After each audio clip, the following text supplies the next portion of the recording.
Chen Meilin dibesarkan di tengah keluarga berkecukupan di Chongqing, kota terpadat di China dengan jumlah penduduk lebih dari 30 juta. Orang tuanya berpendidikan.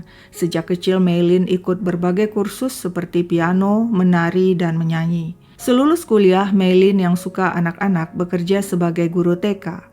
Setelah beberapa tahun menjadi guru, dia putuskan mencoba sesuatu yang baru dan bekerja sebagai sales di sebuah perusahaan microfinance atau semacam perusahaan simpan pinjam. Saat itulah dia berkenalan dengan karyawan lain Chang Po, pria dengan tinggi 180 cm, charming, friendly, pandai bicara, dan punya banyak teman. Po yang lebih muda 3 tahun dari Meilin berasal dari keluarga tidak mampu. Ayahnya tukang bangunan.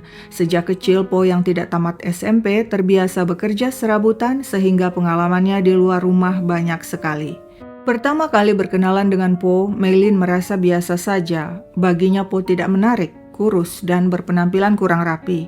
Namun sebaliknya, Po sangat tertarik pada Meilin. Dia selalu menyapanya, mengajaknya mengobrol, membantu pekerjaannya termasuk mencarikan klien untuk Meilin. Setiap hari dia jemput Meilin dan bersama mereka pergi ke kantor. Pulangnya dia juga mengantar Meilin.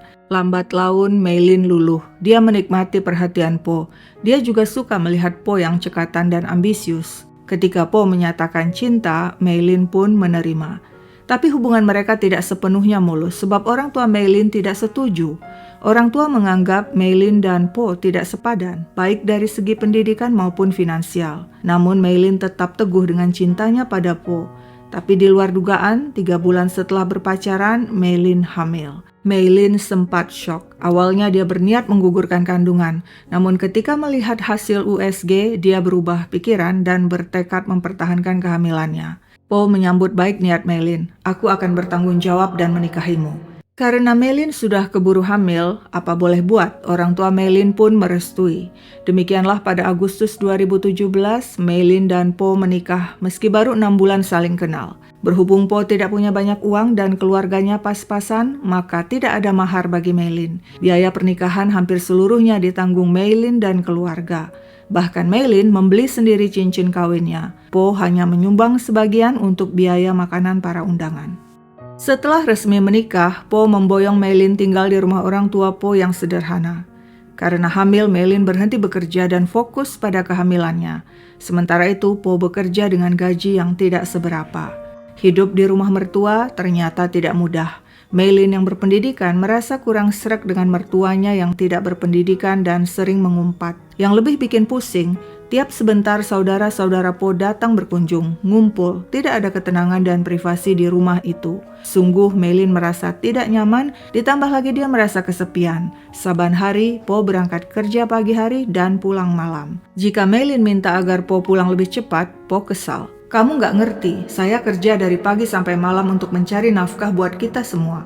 Sejak saat itu, pertengkaran di antara mereka mulai sering terjadi.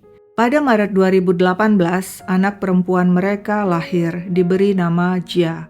Setelah lahiran, Meilin kembali ke rumah orang tuanya. Po juga ikut tinggal di rumah mertua.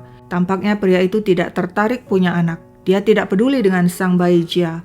Sepulang kerja, dia langsung menyibukkan diri, main games, main HP, tidur-tiduran di kamar, nyaris tak pernah menyentuh atau menggendong anaknya. Meilin berusaha sabar. Dia pikir mungkin Po capek, banyak pikiran karena harus bekerja dan berusaha keras mendapatkan uang guna membiayai hidup anak istri. Kemudian terjadi hal mengejutkan. Hanya sebulan setelah anak pertama lahir, Meilin hamil lagi. Tak hanya Meilin dan Po yang gusar, orang tua Meilin juga gusar. Meilin yang seharusnya fokus mengasuh Jia, kini harus kembali dihadapkan pada kehamilan kedua. Mungkin saja banyak anak banyak rezeki, tapi yang pasti makin banyak anak makin banyak pula biaya. Bo putar otak untuk mencari uang. Dia mencoba peruntungan lain dengan membuka bisnis bareng temannya, sebuah perusahaan penjamin kredit. Pada Januari 2019, si bungsu laki-laki Yi lahir. Usianya dengan kakaknya hanya beda 10 bulan. Kehadiran bayi laki-laki tidak mengubah sikap Po. Dirinya semakin cuek. Punya anak satu saja dia sudah mumet, apalagi kini dia dihadapkan pada tanggung jawab 2 anak. Pertengkaran dengan sang istri Meilin semakin memanas. Tapi di sisi lain, bisnis Po sukses. Pendapatannya meningkat. Dia mulai tampil lebih gaya. Tak hanya pakaiannya yang bermerek, mobilnya sekarang Mercedes-Benz. Po semakin sombong. Pada April 2019, si bungsu Yi jatuh sakit. Dia terkena pneumonia atau radang paru. Selama seminggu, bergantian Meilin dan ibunya Po menjaga Yi di rumah sakit. Sedangkan Po hanya berkunjung 2 kali, itu pun hanya sebentar. Saat berkunjung, HP-nya kerap berdering dan dia menjawab dengan berbisik-bisik. Hal itu membuat hubungan Meilin dan Po semakin dingin. Di saat si bungsu sakit itulah, Po mulai bicara terus terang pada Meilin bahwa dia ingin bercerai. Meilin sempat menangis, memohon agar mereka tetap bersatu. Demi anak-anak kita, pinta Meilin yang tidak ingin anak-anak dibesarkan orang tua yang bercerai. Tapi tekad Po sudah kuat, tidak ada lagi cinta tersisa di dirinya untuk Meilin. Kepada Meilin dia bilang mereka tidak sesuai. Meilin hidup terlalu biasa, tanpa ambisi, sedangkan Po punya ambisi besar, ingin sukses, ingin kaya. Apa boleh buat, akhirnya Meilin setuju dan mereka resmi bercerai pada Februari 2020. Pengadilan memutuskan hak asuh kedua anak yakni Chia dan Yi jatuh ke tangan Meilin. Namun karena selama ini Meilin mengasuh kedua anak dibantu ibunya, sedangkan kini sang ibu menderita kanker, maka pengadilan memutuskan pembagian tugas. Jia akan diasuh Meilin, sedangkan si bungsu Yi diasuh Po hingga usia 6 tahun. Setelah itu hak asuh Yi sepenuhnya akan diserahkan kepada sang ibu Meilin. Po ogah-ogahan menerima keputusan itu, apalagi kemudian dirinya diwajibkan membayar tunjangan anak kepada Meilin sebesar 800.000 yuan atau sekitar 2 miliar rupiah dengan cara mencicil selama 8 tahun ke depan. Tapi suka tak suka, Po harus menerima keputusan pengadilan. Dia tak ingin kasus berlarut-larut yang akan menguras waktu, pikiran, dan koceknya untuk membayar jasa pengacara. Demikianlah kehidupan terus berjalan. Meilin dan Po telah bercerai, tinggal terpisah. Mereka mengasuh anak-anak dengan dibantu ibu mereka masing-masing.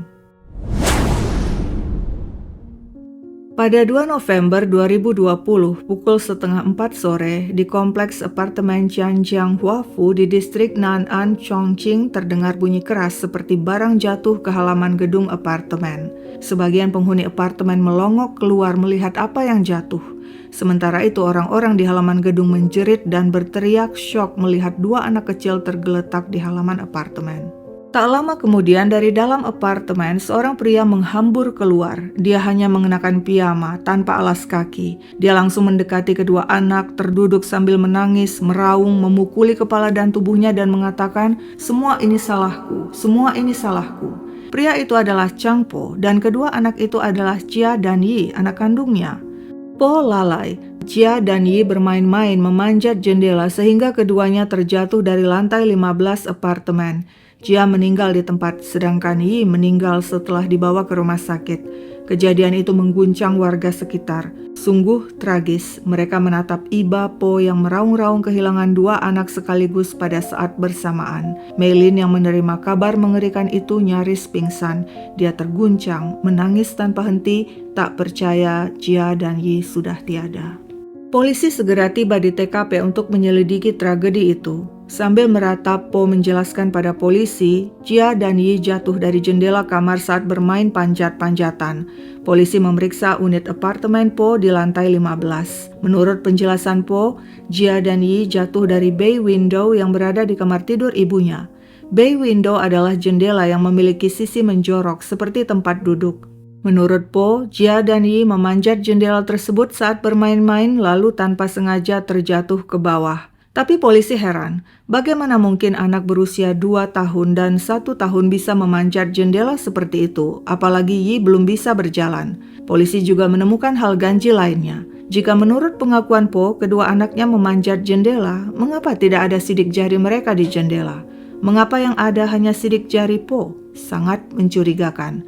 Ketika polisi menanyai sang ibu Meilin, dia juga mengatakan tidak mungkin anak-anak bisa memanjat jendela. Dia juga curiga mengapa di hari Senin yang merupakan hari kerja, Po malah berada di apartemen berpiyama dan bukannya berada di kantor.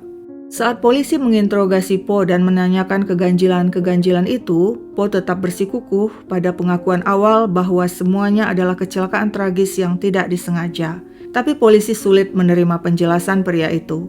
Mereka curiga Po telah membunuh kedua anaknya dengan cara melempar dari jendela. Ibu Po yang mendengar anaknya dicurigai membunuh tidak terima. Dia segera menyewa pengacara untuk mendampingi Po. Si pengacara kemudian berbincang panjang lebar dengan Po, membujuk agar Po mengatakan hal yang sebenarnya. Saat itulah Po akhirnya mengaku dia telah melempar kedua anaknya dari jendela. Si pengacara segera melaporkan pengakuan itu kepada ibu Po. Sang ibu murka, tak menyangka betapa kejam Po kepada cucu-cucunya. Sang ibu memutuskan tidak akan membela Po dan membiarkan hukum berjalan sebagaimana mestinya. Apa yang sebenarnya terjadi? Mengapa Po begitu tega melempar anaknya dari lantai 15? Begini ceritanya. Sesungguhnya Chang Po tidak pernah benar-benar bahagia menjalani pernikahannya dengan Mei Lin meskipun sudah dikaruniai 2 anak. Po sudah mati rasa, rumah baginya sudah jadi momok. Dia selalu ingin menghindar dari istri dan anak-anak. Untuk mendapatkan hiburan, dia pun berselancar di internet dan berkenalan dengan wanita-wanita. Salah satunya adalah Ye Chengchen, wanita yang dikenalnya pada April 2019. Chengchen lulusan sebuah universitas. Keluarganya kaya raya, memiliki rumah besar dan banyak properti. Ayahnya pemilik saham terbesar sebuah perusahaan makanan di Chongqing yang antara lain memproduksi acar sayur. Chengchen bekerja di bagian keuangan di perusahaan itu. Po langsung tertarik saat tahu Chengchen berasal dari keluarga kaya. Sama seperti dulu, dia juga tertarik pada Mei Lin yang berasal dari keluarga berkecukupan. Bagi Po, Chengchen lebih istimewa dibanding Mei Lin sebab keluarga Chengchen lebih kaya. Hidup Chengchen lebih glamor, duitnya lebih banyak.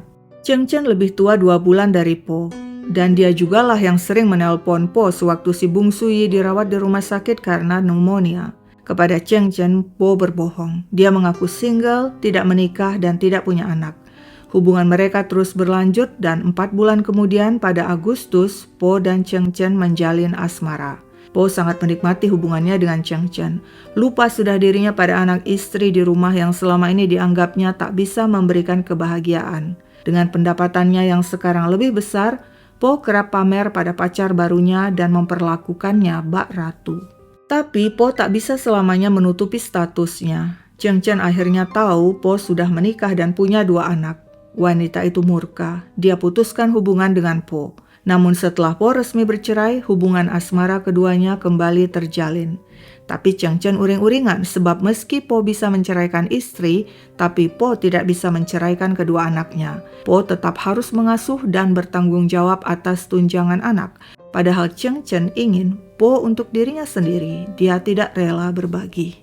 Hal itu jadi pemicu pertengkaran. Chengchen bilang, "Orang tuaku tidak setuju dengan hubungan kita sebab kau punya anak. Jalan satu-satunya kau harus lenyapkan anak-anakmu selamanya." Po sempat kaget mendengar niat gila Chengchen, tapi wanita itu mengancam, "Selagi anak-anakmu masih ada, aku tidak sudi menikah denganmu. Jika kau memang cinta padaku, buktikan, lenyapkan anak-anakmu." Demikianlah Po dan Chengchen pun merencanakan aksi pembunuhan dan hal itu mereka bicarakan sejak Februari 2020 setelah perceraian Po. Awalnya mereka hanya ingin membunuh si bungsu Yi yang berada di bawah asuhan Po. Tapi kemudian Chengchen mengusulkan sekaligus saja bunuh Chia dan Yi. Mereka juga sempat ingin merekayasa seolah-olah Chia dan Yi meninggal dalam kecelakaan mobil tercebur ke sungai yang dikemudikan Po. Namun rencana itu batal karena Po tidak mau rugi sebab dirinya tidak punya asuransi yang nantinya bisa mengganti mobilnya yang tercebur ke sungai. Mereka kemudian kembali mencari cara lain di internet dan menemukan cara terbaik adalah dengan melempar Chia dan Yi dari jendela apartemen Po di lantai 15 dan membuatnya seolah-olah kecelakaan yang tak disengaja karena Chia dan Yi bermain panjat-panjatan dan jatuh dari jendela. Lewat video call, Po dan Chengchen menetapkan jendela tempat melempar Chia dan Yi, yakni jendela menjorok yang berada di kamar tidur ibu Po. Mereka pun mulai beraksi. Pada Oktober 2020 atas desakan Chengchen, Po berbohong pada Mei Lin dan mengatakan dia akan mengajak Jia membeli baju. Tapi Bo malah membawa Jia ke apartemen. Rencananya dia akan melempar Jia dan Yi keluar jendela saat itu, namun aksinya batal karena saat itu Mei Lin ikut mendampingi. Selanjutnya pada 1 November 2020, Po kembali melancarkan aksinya. Lagi-lagi dia minta izin pada Mei Lin untuk mengajak Jia menginap di apartemennya agar bisa bermain dengan Yi. Saat itu, Ibu Meilin curiga melihat tingkah antusias Po sebab selama ini pria itu tidak peduli pada anak-anaknya. Ibu Meilin mengingatkan agar Meilin berhati-hati menghadapi Po. Tapi Meilin merasa Po semakin perhatian. Mungkin dia ingin rujuk denganku. Dan demikianlah Po berhasil membawa Chia menginap di apartemennya. Esoknya 2 November 2020, ketika di apartemen hanya ada dirinya beserta Chia dan Yi, Bo menjalankan aksinya. Dia lempar keduanya dari jendela kamar tidur lantai 15. Berdasarkan investigasi polisi, Po dan Cheng Chen merencanakan semuanya dengan intens. Polisi menemukan 17.000 teks percakapan WeChat di antara keduanya tentang rencana pembunuhan. Bahkan pada saat kejadian, Cheng Chen terus berkomunikasi dengan Po lewat video call dan menuntun Po melakukan aksi mengerikan itu. Di persidangan, sepasang kekasih Chang Po dan Ye Cheng Chen menangis. Sepertinya tidak tersisa cinta menggebu sebab keduanya saling tuding, saling menyalahkan dan sebisa mungkin menjatuhkan yang lain untuk mendapatkan keringanan hukuman. Po bilang dia melakukan aksinya karena dipaksa, diancam, dan dimanipulasi oleh Cheng Chen. Menurutnya, Cheng Chen punya sifat ekstrim dan suka melakukan kekerasan. Cheng Chen pernah melemparnya dengan asbak dan pisau. Dia mengancam kalau aku tidak membunuh anak-anakku, maka dia akan menyewa pembunuh bayaran untuk menghabisi keluargaku. Po bilang karena takut pada ancaman Cheng Chen itulah dia kemudian terpaksa menceraikan istrinya dan membunuh kedua anaknya. Tapi sebaliknya di persidangan Cheng Chen mengaku Po mengancam jika dirinya meninggalkan Po maka Po akan membunuh seluruh keluarga Cheng Chen. Dia juga mengaku sebenarnya saat awal berkenalan Po telah memperkosnya sehingga sejak itu dia takut dan selalu menuruti keinginan Po. Keduanya mencoba berbagai cara untuk mendapatkan keringanan hukuman termasuk dengan mengatakan diri mereka mengalami gangguan mental. Di persidangan, Po berlutut meminta maaf pada mantan istrinya Meilin. Dia juga menulis surat permohonan maaf, tapi Meilin tidak sudi memaafkan dan ingin Po dihukum setimpal. Demikian pula keluarga Cheng Chen bersedia memberi ganti rugi 300.000 yuan atau sekitar 700 juta rupiah dan berharap mendapat pengampunan, tapi Meilin menolak. Nilai kompensasi kemudian dinaikkan, tapi Meilin tetap menolak. Tidak peduli berapa banyak uang yang mereka tawarkan, saya tidak akan menerimanya. Di persidangan juga terbongkar manipulasi Cheng Chen pada Po selama ini. Kepada Po, Cheng Chen mengatakan orang tuanya tidak setuju terhadap hubungan mereka sebab Po sudah punya anak. Ternyata orang tua Cheng Chen mengaku selama ini sama sekali tidak tahu menahu Cheng Chen berpacaran dengan Po. Habis sudah Cheng Chen memanipulasi Po yang lemah, banyak gaya dan ingin cepat kaya. Menurut Meilin, Po dan Cheng Chen tidak pernah menunjukkan penyesalan. Keduanya hanya ingin menghindar dari hukuman. Dari bukti-bukti dan pengakuan, pengadilan berpendapat meskipun Po yang melaksanakan pembunuhan, namun Cheng Chen berpartisipasi dalam seluruh proses, bahkan mendesak Po untuk segera melakukan pembunuhan. Sebelumnya, Po sempat ragu melakukan pembunuhan, tapi Cheng Chen terus menekan. Majelis hakim berpendapat, Po dan Cheng Chen memiliki peran yang sama besarnya dalam melakukan aksi keji membunuh Chia dan Yi. Majelis hakim menyatakan Po dan Cheng Chen terbukti bersalah melakukan pembunuhan berencana. Keduanya dijatuhi hukuman mati. Po dan Cheng Chen mengajukan banding, namun ditolak. Pada Januari 2024, Mahkamah Agung China menyetujui vonis mati Chang Po dan Ye Cheng Chen. Dan tak perlu menunggu lama, pada 31 Januari 2024, keduanya dieksekusi mati. Bisa dengan cara disuntik mati atau ditembak mati. Sekian dulu ceritaku, sampai jumpa kapan-kapan.